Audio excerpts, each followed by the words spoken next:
नाम आधारा सुमर सुमर नर उतरहि पारा। आज भगवान सतदेव की कृपा देखिए, उसने कहा कि बोले जो भी तुझे चाहिए वह मन से भगवान से धन वैभव संपदा जो भी कुछ तुम्हें चाहिए ना वह प्राप्त हो जाती है। लेकिन मैं भक्ति और श्रद्धा के साथ पुत्र की प्राप्ति के लिए सतदेव का व्रत कर रहा हूँ, पूजन कर रहा हूँ। आज जब वह सतदेव का चमत्कारी व्रत ऐसा साधु बनिया ने सुना ना, तो हाथ जोड़कर राजा के समक्ष कहने लगा कि हे राजन, आप अगर मुझ पर दया रखते हो तो वह मुझे निष्कपट होकर इस व्रत का सारा पूजन का विधान विस्तार से बताएं। आज राजा ने सारा विधान जानकर साधु बनिया को देखिए प्रसन्नता के साथ अपने घर को जाता है और अपनी स्त्री से वह संतान देने वाले उस व्रत का चमत्कार सुनाता है और प्रसाद ग्रहण करता है, अपनी स्त्री को प्रसाद देता है और मन में संकल्प लेता है, उससे कहता है कि बोले देखो देवी, जब हमारे यहाँ कोई संतान होगी ना तब इस व्रत को हम जरूर करेंगे।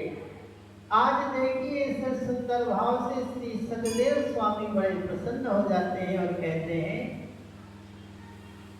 वह आशीर्वाद देते हैं तथास्तु जब कह देते हैं तो देखिए सतदेव की कृपा से उसकी स्त्री लीलावती पति के साथ आनंदित और सांसारिक धर्म में प्रवृत्त होकर वह गर्भवती हो जाती है तथा 10वें महीने में से बड़ी सुंदर कन्या का जन्म हुआ। वह कन्या इस तरह बढ़ने लगी जैसे शुक्ल पक्ष में चंद्रमा बढ़ता है और उसका नाम कलावती रखा गया। तब लीलावती ने मीठे शब्दों में अपने पति से कहा कि हे स्वामी, आपने जो संकल्प किया था ना कि भाई भगवान का व्रत करेंगे, पूजन करेंगे, अब आप उसे करिए।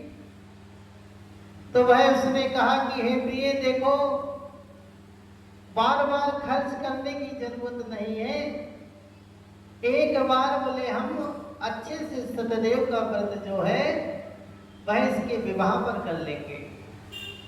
भगवान सतदेव स्वामी इससे भी संतुष्ट हो गए और जब एक समय पिता के घर में कन्या वृद्धि को प्राप्त हो गई, घर में सयानी हो गई और एक समय जब वह कन्या अपनी सखियों के साथ जब बनिया साधु बनिया ने खेलते हुए देखा तो उसी समय मन में विचार किया कि अब इसका विवाह करना चाहिए। पुत्री विवाह योग हो गई है तो अपने दूत को दूत से कहता है कि बोले देख जाओ दूत, वह कोई सुंदर नगर सारे नगर में खोजते हुए ढूंढते हुए बड़ा सुंदर कोई पुत्र देख कर ले आओ जिसके साथ हम अपनी कन्या का विवाह करेंगे। आज दूत लोग सारे नगर में खोजते हुए वह ढूंढते ढूंढते कंचन नगर को पहुंचते हैं और उस कंचन नगर में बड़ा सुंदर युवक को ढूंढ कर लाते हैं। उस सुंदर लड़के को देखकर साधु ने प्रसन्नता के साथ अपने परिवार बंधुओं के साथ अपनी कन्या का विवाह उसके साथ कर दिया। उसका दुर्भाग्य तो देखिए कि वह दुर्भाग्य उस व्रत को करना उस समय भी भूल गया। जो सतदेव की कृपा से सारी उसकी व्यवस्था हुई, भगवान ने उसे संतान प्राप्ति करा दी, धन वैभव यश दे दिया, फिर भी वह प्रभु को भूल गया। तो जब सुख आता है तो जीव भगवान को भूल जाता है और जब दुख में भी भगवान का सुमिरन करो तो वह भगवान का ध्यान हमेशा बना रहता है। जैसे दुख में करते हैं उसी प्रकार सुख में करना चाहिए।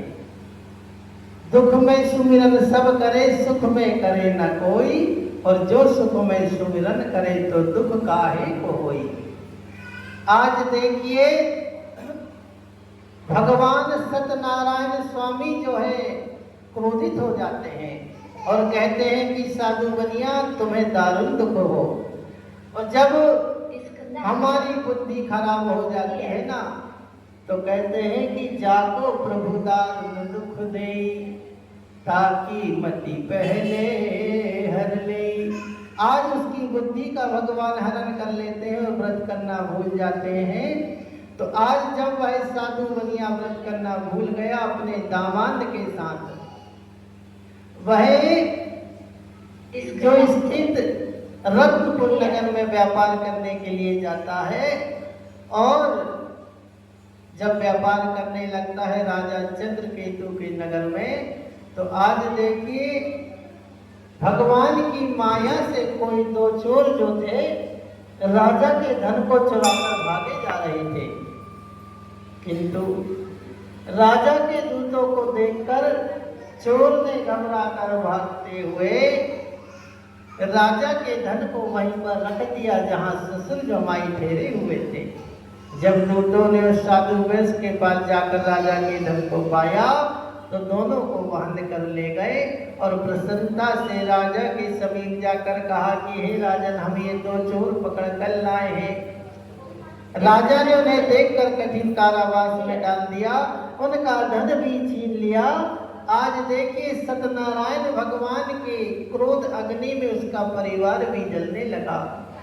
वह कलावती अन्न की चिंता में दर दर भटकने लगी, घूमने लगती है। और अब देखिए एक समय कलावती एक ब्राह्मण के घर गई, तो वहां पर श्री सत्यदेव का पूजन हो रहा था, कथा हो रही थी, व्रत हो रहा था।